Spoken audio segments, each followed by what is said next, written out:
Hello? Hey, Atsumu? I was wondering if you're free right now.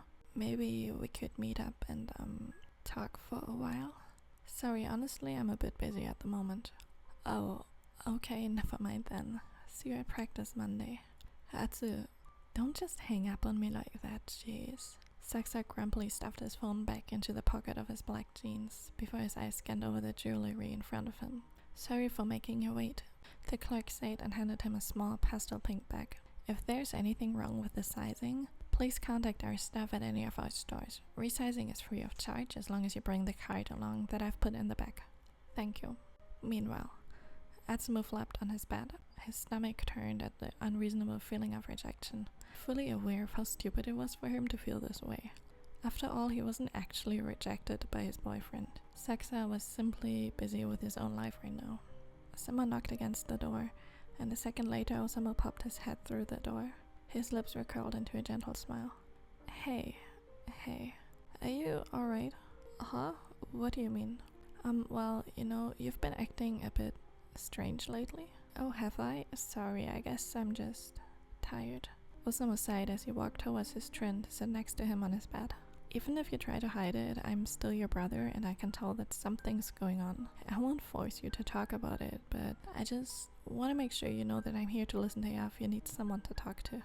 It's nothing really, practice is just exhausting. There were lots of matches recently too. Don't look at me like that. How's things going with Sakusa? Fine, I guess. You guess? Yeah, I mean, we haven't really been fighting or anything. But, no but. Yes, but if you're not going to tell me what is going on with you, then I would just call him. Didn't you say you weren't going to force me to talk about those things just a minute ago? I'm not forcing you to talk about it, I just said I'd call your boyfriend if you aren't willing to talk to me about your problems. Stop pressuring me into talking to you. I'm not pressuring you. Okay, maybe I am, but that's just because I'm worried about you. You don't have to be worried about me or about my relationship. Stop bottling your feelings up. Stop acting like you're my therapist. Stop complaining about the free healthcare I'm trying to provide. Atsumu, what is going on? Your sleep schedule is a mess. You've been beating yourself up over the smallest things recently and I'm really worried about you. Did you and Sakusa break up? No, we didn't. Then what's going on? It's nothing, really. Atsumu, talk to me. Is he hurting you? Is he abusing you? I swear to God, I'm going to beat him up if... No, he's not, I promise. He's not doing anything like that. He's not the problem. Then, what is the problem? I am. Atsumu, what are you talking about? You're not. When I say I am the problem, it means that I am the problem. Atsumu, it's always me people end up hating. Wasn't it like this ever since junior high? And you know what? I know it's my fault. I know it's my fault for talking the way I do and for being the way I am. I get that I'm not a good person, but shit, it still hurts. You're not a bad person. Where the heck does that even come from? You're giving your best at volleyball, you're an amazing player, and you know that your team doesn't hate you. Right, I give my best, and I expect my team to give their best too. And I want my teammates to believe in me and my tosses, but how is that possible? How could they possibly believe in me when I don't even believe in myself? Osamu stared at his brother in disbelief. Why was he doubting himself all of a sudden? Your team couldn't wish for a better setter. You have so much willpower and so much talent, and you work so hard on improving yourself. You always bring the best in your teammates out. So what? Every setter does that. Every setter tries to make the perfect toss. You would do the same if you were still a setter. And you could probably do a better job than me anyways. Everyone would probably be happier if you were the setter instead of me. After all, you're calmer than me. You're unbothered by the noise around you when you serve, and your teammates don't end up hating and replacing you. Atsumu, did I do something wrong? No, you didn't. You didn't do anything wrong. I've said it before. I am the problem. I'm mentally so fucking unstable and I don't know why or what happened, but suddenly I feel like everyone would be better off without me. You're amazing, you cook great food, you're confident in your relationship, you don't lie, you don't need constant reassurance from others because you believe in yourself. You're the prettier out of us. We literally look the same. I bet Sakusa would have preferred to date you instead of me too. No, I don't. Hey, Omikun, what are you doing here? How did you enter the apartment? With the keys you gave me a while ago. How long did you listen? Long enough. Sakusa glanced towards Osamu. Sorry, could you get up and step aside for a second? Yeah, sure. Osamu pushed himself off the bed and stepped a couple of meters away from his brother, quietly watching what was going on in front of him. Mia Atsumu. Yes? You are stupid.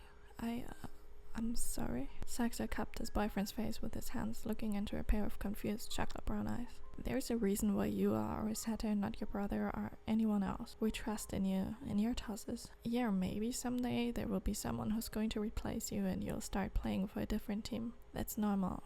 It's the same for other players, and it happens in other sports like, I don't know, soccer or something like that as well. It doesn't mean you suck, it doesn't mean the team hates you. If they replace you and you end up leaving the team, I'm going to leave as well. Because I love hitting your tosses the most. I love how your eyes sparkle when you set the ball. And I don't ever want to miss that. There's no one else but you I want to spike for. Your toss belongs to me. Sakusa took a deep breath. And you know, there's a reason behind why I date you and not your brother, right? It's because I fell for you, for your voice, for your personality, for your smile. I fell for you because you're you, and yeah, sometimes you're a pain in the ass, but that's okay because so am I. So don't put on that mask of yours and talk to me when you feel insecure. You don't have to go through this alone, but I'm afraid you'll leave me if I open up. I try to be strong and shit, but I'm really just so much weaker than everyone thinks I am, and I don't want to show that side of me to anyone. But I want you to show me this side of you. You're my boyfriend, and I don't want you to hurt. I want you to know that I won't leave you when you're struggling. You say you're weaker than people think you are, when really you're so much stronger than you think you are. I don't want you to leave me. I don't want you to hate me. I don't. You will. I won't. You will, because everyone hates me sooner or later, because my personality is trash. Sakusa sighed as he dropped onto one of his knees. Well, that's not going according to plan. What? Mia Atsumu. Yes? Are you going to leave me because of my germophobia? What? No. Why would I? Because it's one of my flaws. It's troublesome and it must annoy you. Oh, don't be silly. I love you with all your flaws, and I know it's not that easy for you too. It stresses you out a lot. So if you don't leave me, it means you'll be with me for the rest of your life. Yeah, of course. I mean, if you don't get tired of me, and so let's let everyone know that you officially belong to me. What? Will you marry me? Wait, what? Mia Atsumu, will you marry me? Although I have to warn you, because if you do marry me, I won't allow you to ever talk yourself down like this ever again. Why? Because I'm germophobic, and I'd obviously not get married to a trash can. They're full of nasty germs. Was that supposed to be romantic? It wasn't. It wasn't. Will you still marry me though? Yes, I will. Sakusa's smile faded. No. What? The ring. What ring? I bought a ring earlier today, but... What? I was too nervous thinking about proposing to you. I think I lost it somewhere. Atsumu's laugh echoed through the room. You're so cute, Omi. I don't need a ring. You being by my side is enough for me. Can you just kiss me instead? The black-haired man nodded as he leaned forward, his lips gently brushing against his boyfriend's. Oh dear lord, I am still here. Have you forgotten? You're not going to shamelessly make out in front of my eyes, are you?